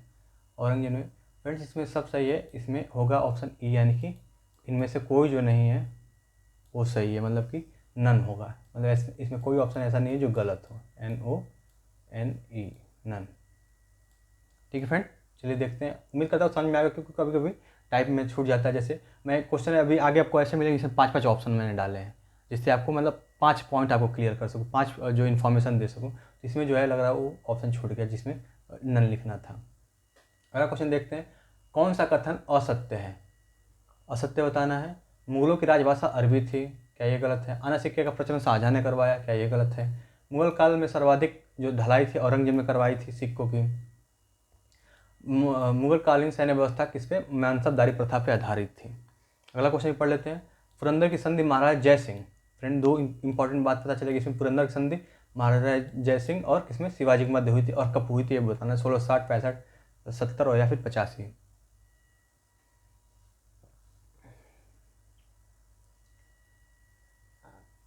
आई होप फ्रेंड्स आपने आंसर कर दिया होगा। तो अरबी नहीं थी बल्कि फारसी थी। मुगलों की जो राजभाषा थी वो फारसी थी, अरबी नहीं थी। और अना सिक्का का प्रचलन शाहजहाँ ने करवाया था। सर्वाधिक ढलाई जो थी सिक्कों की, रुपये की, किसने किया था? औरंगजेब ने, बिल्कुल सही है। और जो सैन्य मुगल कानूनी व्यवस्था थी ये किस पे थी? ये मनसबदारी प्रथा पे ही आधारित थी, बिल्कुल सही है। मतलब कि जो गलत ऑप्शन था आपका ऑप्शन ए। इसे बता दें तो 1665 में हुआ था पुरंदर की संधि महाराज जय सिंह और शिवाजी के मध्य।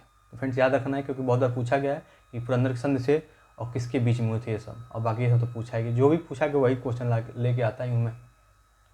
कौन सा युग में गलत है? खेड़ा का युद्ध 1707 में हुआ था। प्रथम आंग्ल मराठा युद्ध 85 में हुआ था।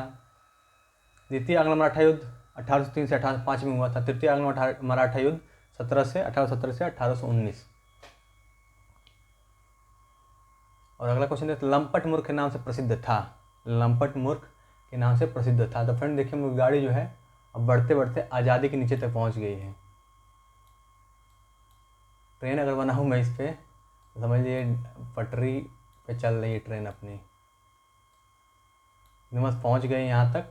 अब थोड़ी देर में हम लोग बस भारत को आज़ाद कर देंगे। 27 नंबर क्वेश्चन चल ही रहा है, बस और थोड़े क्वेश्चन रह गए। 50 क्वेश्चन लाया मैंने आपके लिए। तो इसमें फ्रेंड्स जो गलत ऑप्शन है आपका, खेड़ा के 7 में हुआ था, बिल्कुल सही है। आंग्ल मराठा युद्ध 85 में नहीं बल्कि 82 में, 1782 में, तो ये आपका गलत हो गया।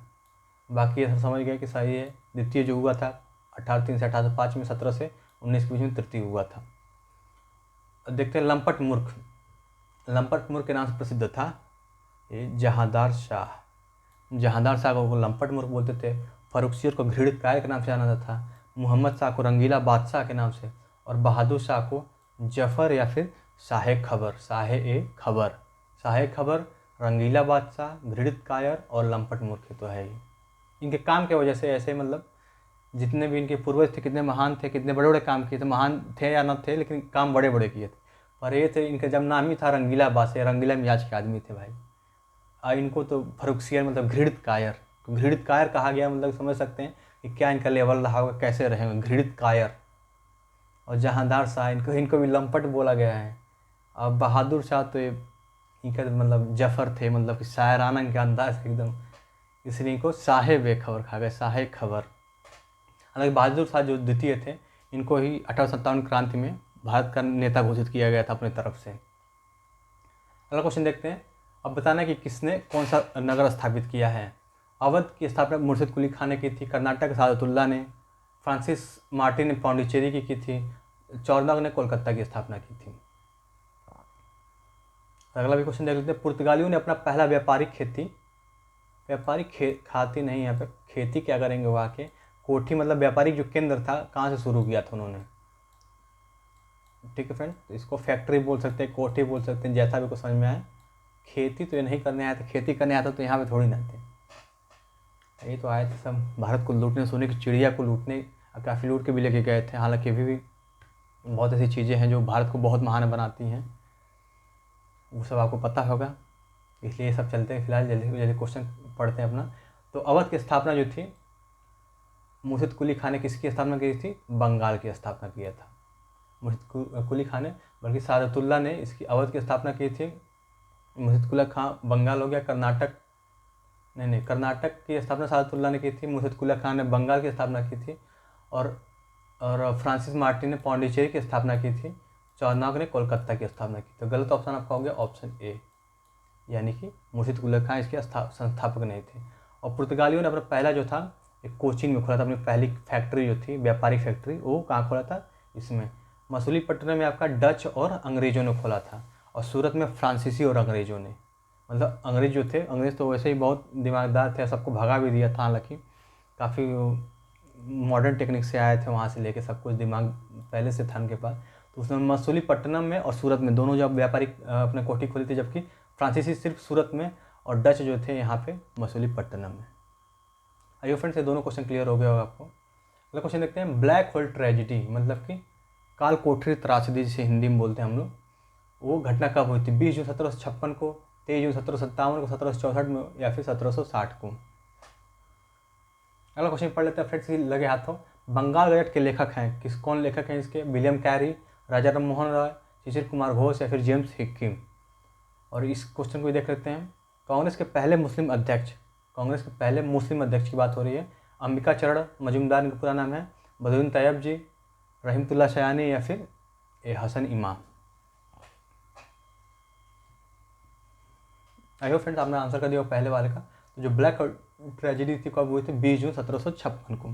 सिराजुद्दौला ने एक बहुत ही छोटे से रूम में बहुत सारे अंग्रेज अधिकारियों को और अंग्रेजों को बंद कर दिया था। जब अगले दिन खोला गया उसे, तो काफ़ी अंग्रेजों की मृत्यु हो गई थी। उसमें से कुछ लोग बच गए थे, मतलब नाम मात्र के ही, बस कैसे बच गए थे, भगवान ने बचाया उनको, कैसे बच गए बस वही दो चार लोग बच गए थे, उन्होंने ही ये सब बताया था कि मतलब कैसे क्या वहाँ पे था, उनका हालत कैसी थी। अब बाकी 23 जून 1757 को एक क्या हुआ था, बैटल ऑफ प्लासी, यानी कि प्लासी का युद्ध हुआ था। प्लासी का युद्ध किसके बीच में था, अंग्रेज़ों के बीच में और सिराजुद्दौला के बीच में। सिराजुद्दौला और अंग्रेज़ों के बीच में प्लासी का युद्ध हुआ था। और नेतृत्व किसने किया था अंग्रेज़ों की तरफ से, तो रॉबर्ट क्लाइव था।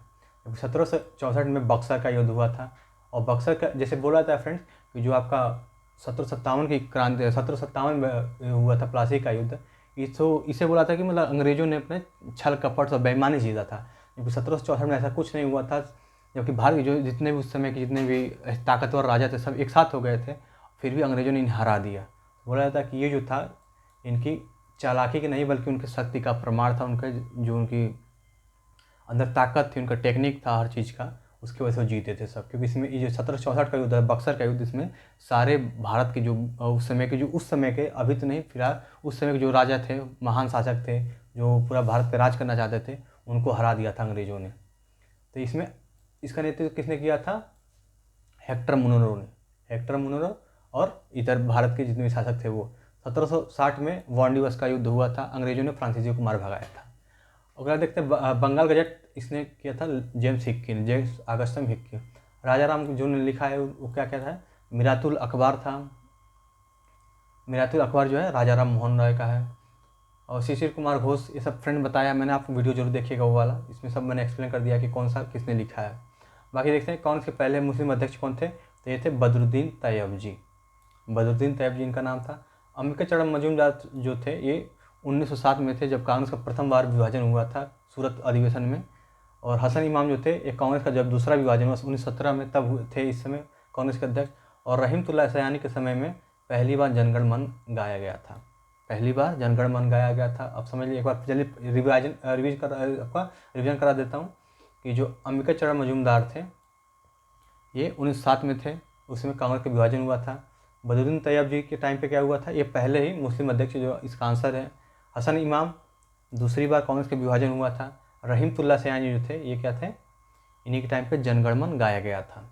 आई होप फ्रेंड्स ये तीनों क्वेश्चन आपको क्लियर हो गए होंगे। और ये सब फ्रेंड्स मैंने बता दिया किससे कौन से पत्रिका किसने लिखी है, तो सब वीडियो जरूर देखिएगा वो सब, क्योंकि अभी अब थोड़ा सा टाइम बढ़ता जा रहा है, तो अब जल्दी सोच रहा हूँ कि जल्दी भारत को आज़ाद कर दूँ अब, क्योंकि आपको भी खाने पीने जाना होगा, लड्डू उड्डू खाने या फिर घूमने जाना होगा, तो आप भी घूम के आइए, इसी पड़े मत रहिए इसी वीडियो के पीछे, लास्ट तक जरूर देखिएगा। इसलिए मैं जल्दी सोच रहा हूँ कि आपका टाइम अब ज़्यादा ना लूँ।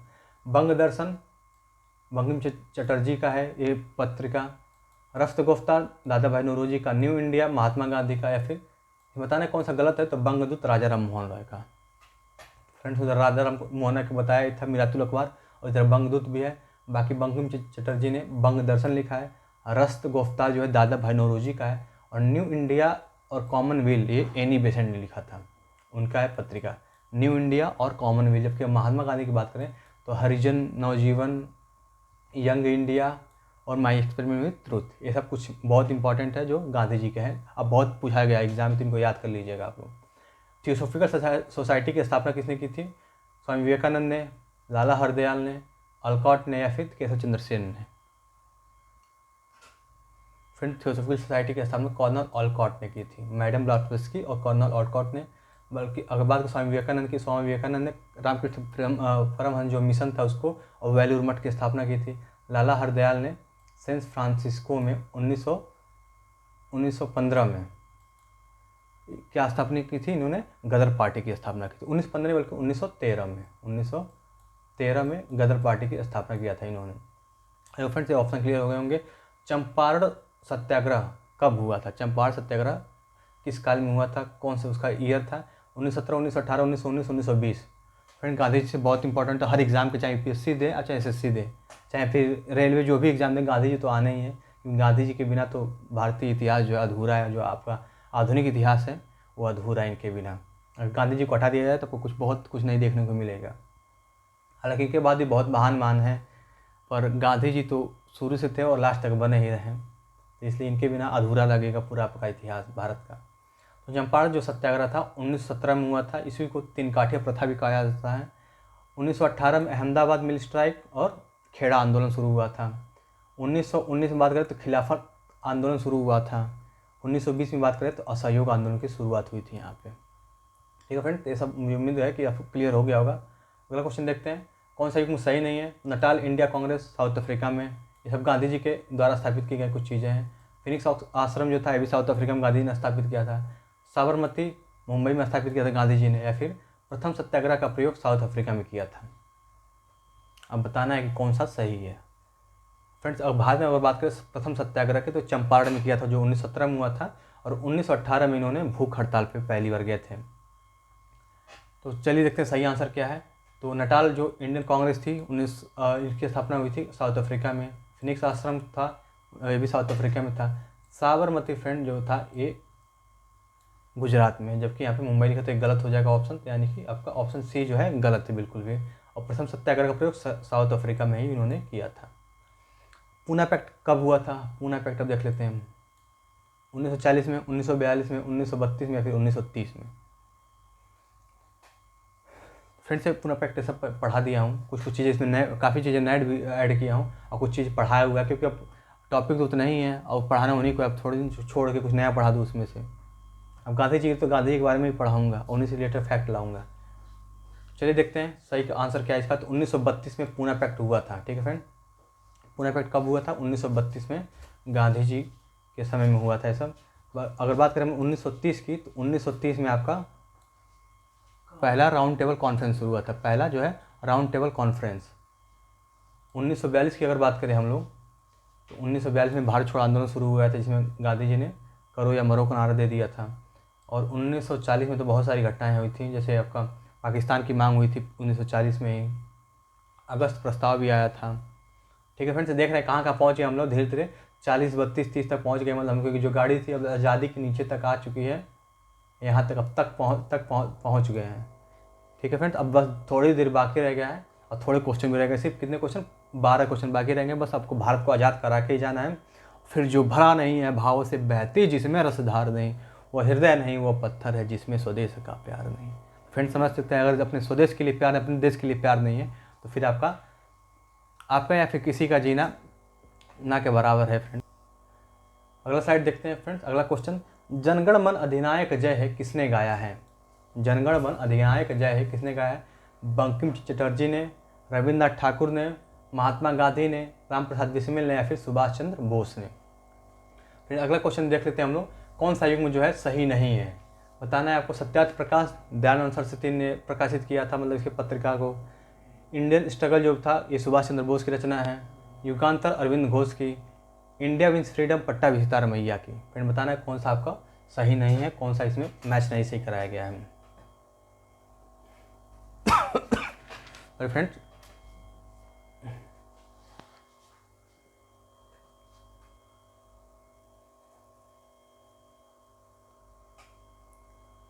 देखते हैं आंसर क्या है। तो जनगण मन पता है फ्रेंड्स आपको किसने गाया था? रविन्द्रनाथ ठाकुर ने किया था। बंकिम चटर्जी ने वंदे मातरम। महात्मा गांधी ने क्या दिया था? करो या मरो, फिर हे राम दिया था। सुभाष चंद्र बोस ने क्या बोला था? तुम मुझे खून दो मैं तुम्हें आज़ादी दूंगा। राम प्रसाद बिस्मिल ने क्या कहा था? सरफरोशी की तमन्ना अब हमारे दिल में है, देखना है जोर कितना बाजुए कातिल में। तो फ्रेंड्स में पता चल गया। अब मैंने ऑप्शन भी रखा था ताकि समझा सकूँ, बताया था ना स्टार्टिंग में आपको, मैंने कहीं 5 ऑप्शन रखे ताकि आपको समझा सकूँ, ज़्यादा बता सकूँ। अगला देखते हैं। तो सत्याग्रह प्रकाश ये दयानंद सरस्वती बिल्कुल सही है। इंडियन स्ट्रगल जो है ये सुभाष चंद्र बोस की रचना है, बिल्कुल सही है। युगांतर अरविंद घोष की है। इंडिया विंस फ्रीडम जो है फ्रेंड्स ये किसने लिखा है? ये लिखा है अबुल कलाम आज़ाद ने। अबुल कलाम आज़ाद ने, जबकि पट्टाभी सीतारमैया ने, इनकी जो पुस्तक है उसका नाम है कांग्रेस का इतिहास। क्या नाम है? कांग्रेस का इतिहास। इतिहास तो ठीक था, पर वर्तमान तो आप देख ही रहे हैं कितना बढ़िया है। कांग्रेस का वर्तमान क्या है बताने की ज़रूरत नहीं है। कांग्रेस का जो वर्तमान है तो इतिहास पे धब्बा डाल दिया है। चलिए फ्रेंड्स, तो देखते हैं। तो बता दिया मैंने, इंडिया विंस फ्रीडम जो है किसने लिखा है? ये लिखा है आपका अबुल कलाम आज़ाद ने, और पट्टाभी सीतारमैया ने कांग्रेस का इतिहास लिखा है। अगला क्वेश्चन देखते हैं, कौन सा कथन असत्य? फ्रेंड्स अब थोड़ा सा बड़े बड़े क्वेश्चन आएंगे लास्ट तक, क्योंकि हालांकि मिक्स रखा था, पर अब 2-3 लास्ट के क्वेश्चन जो है बड़े होंगे, क्योंकि अब बस अब जो हमारी गाड़ी बता ही रहा था कि मैं यहाँ चलाते शुरू करके अब तक पहुँच गया, उसके नीचे मतलब कहाँ तक पहुँच गया, बस सफ़र थोड़ी देर बाकी है, बस भारत आज़ाद होने वाला ही है फ्रेंड। तो बने रहिएगा लास्ट तक, भारत को आज़ाद करा के ही जाना है आज। लड्डू भी तभी खाना है जब भारत आज़ाद हो जाए, क्योंकि लड्डू खाने का तभी मजा आ जाए भारत आज़ाद हो। गुलाम भारत में तो लड्डू क्या कुछ भी खिला दीजिए, कुछ मतलब नहीं है उसका। यहाँ पे लिखना है फ्रेंड्स होम लोन। देखिए क्या बात है, यहाँ पे लिखा है होम लोन। होम लोन की बहुत जरूरत था हालांकि बहुत लोगों को, यहाँ पे सही था। यहाँ पे होम रूल लीग इसकी स्थापना कब हुई थी? तो 1916 में हुई थी। तिलक और एनी बेसेंट ने इसकी स्थापना की थी। तिलक और एनी बेसेंट ने होम रूल लीग की स्थापना की थी 1916 में। मुस्लिम लीग 1906 में, आगा खां और सलीमुल्लाह इसके संस्थापक थे। बारदौली सत्याग्रह 1928 में मोतीलाल नेहरू ने चलाया था। फॉरवर्ड ब्लॉक, यहाँ पे फॉरवर्ड ब्लॉक की स्थापना जो थी 1939 में सुभाष चंद्र बोस ने की थी। यहाँ पे आपको करना है फॉरवर्ड ब्लॉक, ठीक है फ्रेंड। तो अगला भी क्वेश्चन पढ़ लेता हूँ मैं। रीडिंग के समय में होने वाली घटनाएं थी, मतलब लॉर्ड रीडिंग, लॉर्ड क्या, चोर रीडिंग कह सकते हैं आप। जो रीडिंग के समय में होने वाली कौन कौन सी घटनाएं थी? चौरी चौरा कांड था, स्वराज पार्टी की गठन थी, मोपला विद्रोह था, फिर गांधी इरविन समझौता था।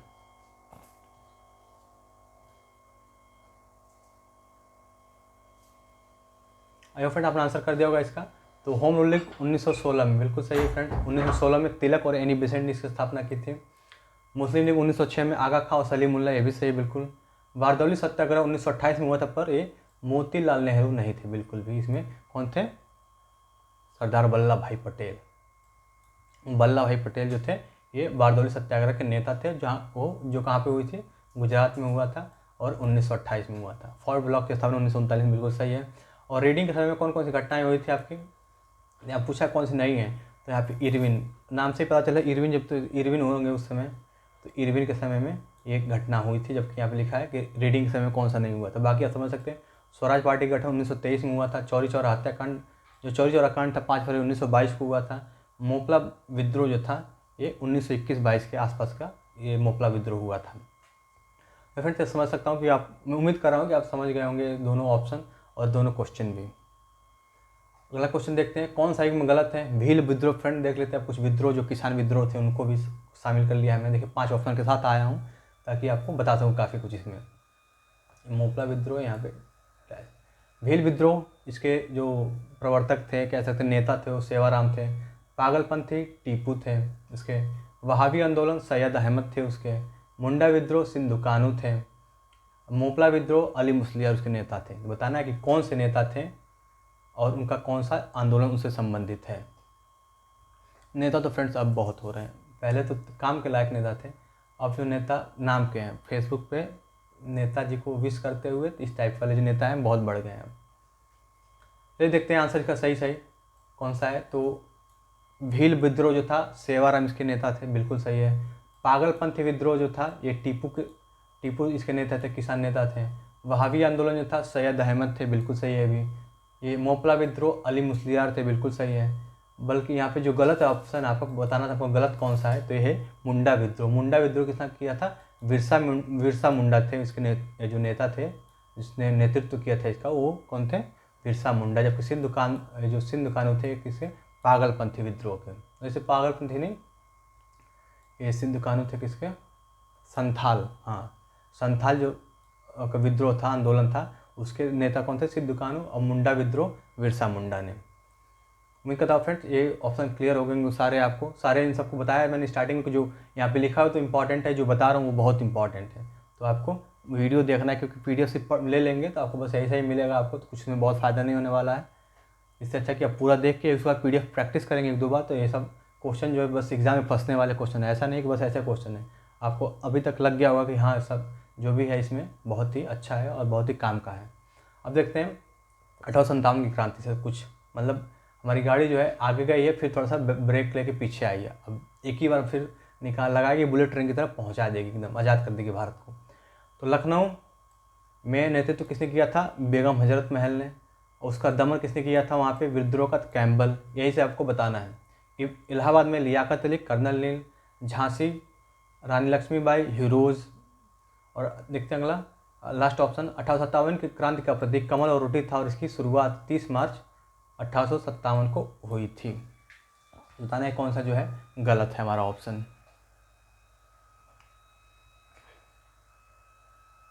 और फ्रेंड जो ये देशभक्ति होता है सिर्फ एक दिन के लिए नहीं, ऐसा नहीं कि सिर्फ 26 जनवरी 15 अगस्त को देशभक्ति आए, क्योंकि मैंने बहुत देखा DPU लोग आज ही के दिन लगाते हैं और फिर 1-2 दिन बाद उसे हटा देते हैं। कुछ लोग तो इतने महान होते हैं कि बस 12 बजे तक ही अपडेट करते हैं, उसके बाद उसे हटा देते हैं। तो जो देशभक्ति होता है अंदर से आना चाहिए, सिर्फ दिखावे के लिए नहीं कि बस हाँ उसने लगाया है, सबने लगाया तो मैं भी लगा दूँ, या फिर चलो आज झंडा लेके बाइक पे लगा ले बस अब घूमे। तो ऐसा नहीं आपको करना है। और अगले दिन दिखता है कि रोड पूरा ऐसे तिरंगा बिखरा पड़ा रहता है, उस पर कूड़े के जैसे ट्रीट किया जाता है।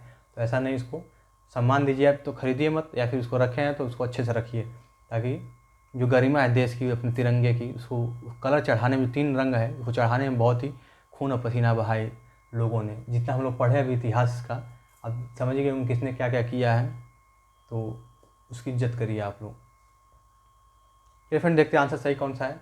तो लखनऊ में बेगम हजमल कैम्पबेल जो इसका दमन किया था, कैम्पबेल था, बिल्कुल था।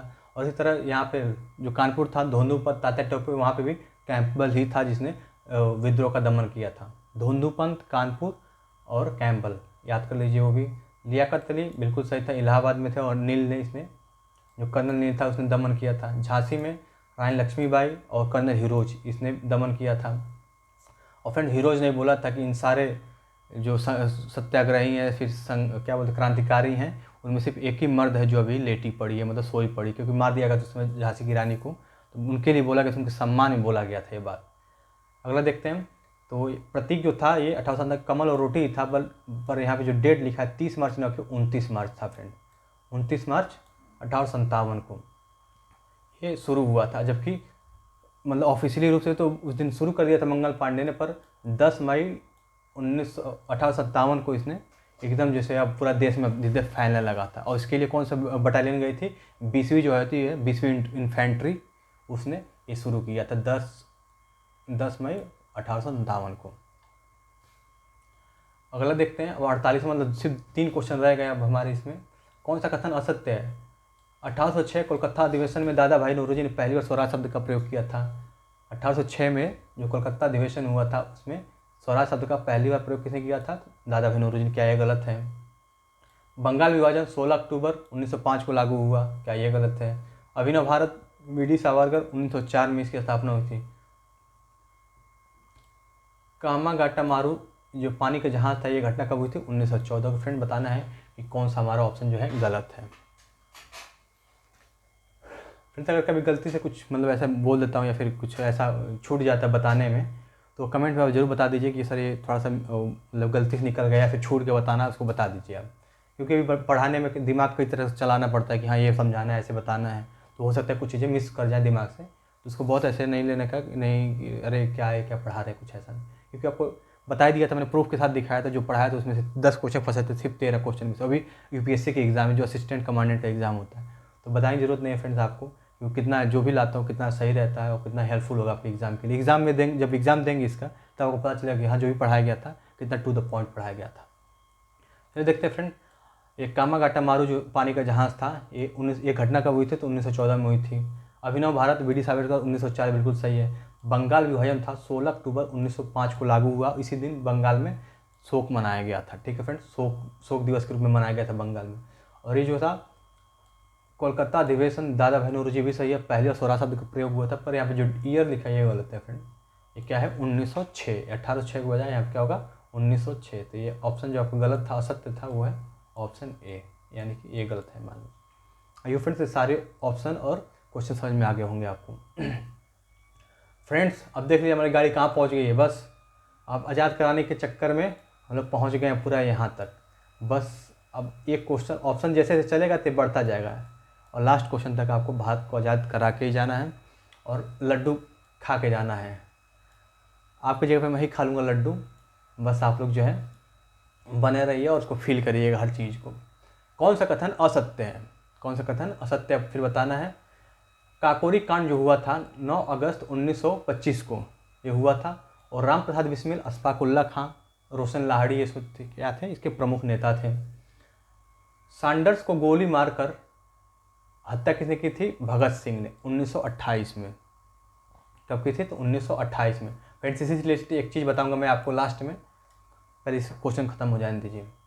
पब्लिक सेक्टर बिल के विरुद्ध में 1929 में बटुकेश्वर दत्त और भगत सिंह ने नेशनल असेंबली पर सेंट्रल लेजिस्लेटिव असेंबली जो थी उस समय उसे बम फेंक दिया था।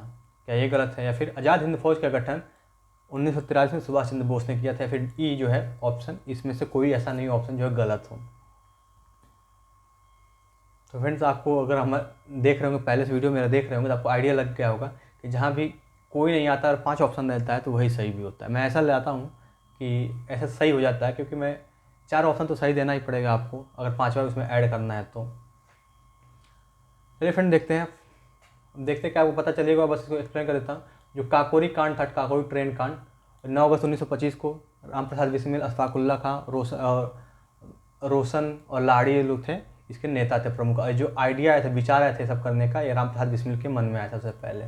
सैंडर्स को गोली मार कर हत्या किसने कर दी थी? तो भगत सिंह ने कर दी थी। कब की थी? तो 1928 में। पब्लिक सेफ्टी बिल के विरोध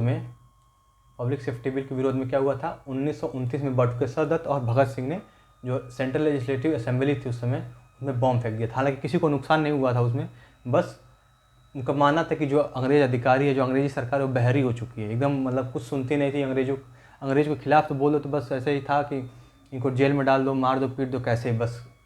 तो इसके खिलाफ बस इन्होंने बम फेंक दिया ताकि इनको बहरी जो सरकार थी उसको सुनाई दे सके कि हाँ, जो हम लोग बात करें उनको समझे, एक बार कम से कम एक बार गौर तो करे उस पर। और आज़ाद हिंद फौज का गठन जो था 1943 में भी सही है। इसमें सही ऑप्शन है आपका ई, यानी कि कोई भी नहीं। फ्रेंड्स, आज का लास्ट क्वेश्चन, और हमारी जो गाड़ी थी ये कहाँ तक पहुँच गई है? एफ को क्रॉस करते हुए र तक पहुँच गई है, र के नीचे है। ठीक है फ्रेंड, अब देखते हैं आज का आखिरी क्वेश्चन, और बहुत ही धांसू और दमदार क्वेश्चन है वो, आपको बताना है। अब देखिए, अब भारत आज़ाद कर दिया गया है। यहाँ पे कौन सा विकल्प गलत है? पाकिस्तान की मांग 1940 में हुई थी, नौसेना विद्रोह 1946 में हुआ था, अंतिम सरकार की जो स्थापना हुई थी 1945 में हुई थी, या फिर स्वतंत्रता की प्राप्ति 15 अगस्त 1947 को हुई थी। फ्रेंड्स, ये लास्ट वाला ऑप्शन तो बताने की जरूरत नहीं है, क्योंकि आज ही का तो दिन है ये। आज हमारे आज़ादी को कितने साल हो गए फ्रेंड्स? 75वीं वर्षगांठ मनाई जा रही है इस बार, 75वीं वर्षगांठ। कितना सुहाना सफर था। काफ़ी इसमें भारत ने, हमारे देश ने काफ़ी अप डाउन्स देखे हैं लाइफ में अपने इतने सालों के इतिहास में। और कोई बात नहीं, अब ये बहुत आगे बढ़ना है, अब बहुत नाम करना है। तो सही देखते हैं ऑप्शन। तो गलत वाला जो है इसमें ऑप्शन सी है, यानी कि 1945 में नहीं कि 1946 में था। अब बाकी नौसेना विद्रोह था 1946 में हुआ था। INS तलवार के जो सैनिक थे इन्होंने विरोध कर दिया था कि नहीं, कि हम लोग भारतीयों पर गोली नहीं चलाएंगे, और इनके साथ काफ़ी भेदभाव होता था। पाकिस्तान की मांग चौधरी रहमत अली ने बताया था मैंने पहले वीडियो में, 1940 में किया था इन्होंने पहली बार। और स्वतंत्रता की प्राप्ति तो 15 अगस्त 1946 को 47 को हो गई। तो हमारी जो ट्रेन थी कहाँ से, गुलामी से लेकर आज़ादी तक का सफ़र पार करते हुए ये पहुँच गई यहाँ पे अपने मंजिल पे आज। तो चलिए फ्रेंड्स, उम्मीद करता हूँ कि वीडियो को बहुत पसंद आया होगा, अच्छा लगा होगा, काफ़ी इन्फॉर्मेटिव लगा होगा, और हर एग्ज़ाम के लिए इक्वली इंपॉर्टेंट है फ्रेंड्स। मैं किसी टारगेट PT का है, क्योंकि एग्ज़ाम उसी का सबसे पास में है, पर किसी भी एग्ज़ाम के लिए अगर तैयारी कर रहे हो या फिर कभी भी तैयारी करें तो इस वीडियो को ज़रूर देखें, जिससे आपको पूरा एक ओवरऑल जो है व्यू मिल जाए आपको। इतिहास जो है भारत का, इतिहास से लेकर, मतलब प्राचीन इतिहास से लेकर आपका आधुनिक भारत तक, जिससे आपको हर चीज़ समझने में आसानी रहे, और सब MCQ के फॉर्म में, ताकि आपको प्रैक्टिस करने की भी बहुत अच्छी एक प्लेटफॉर्म मिल जाएगी, बहुत अच्छी जगह मिल गई है इसमें। तो ये फ्रेंड, जय हिंद इसी के साथ। और जाते जाते ये तिरंगा अपना देख लीजिए, और जाते जाते आपको एक शेर सुनाना चाहूँगा, जिससे आप फिर से आपका जो देशभक्ति जो है, लवरेज एक जो है ही थोड़ा सा, और इसको मैं बूस्ट करने की कोशिश करूँगा। थोड़ा सा याद नहीं है, मैं इसको पढ़ के सुनाता हूँ। ठीक है फ्रेंड, लिख रहा हूँ मैं अंजाम, लिख रहा हूँ मैं अंजाम, जिसका कल आगाज आएगा। लिख रहा हूँ मैं अंजाम, जिसका कल आगाज आएगा। मेरे लहू का हर एक कतरा इनकलाब लाएगा। मेरे लहू का हर एक कतरा इनकलाब लाएगा। ये किसने कहा था फ्रेंड्स?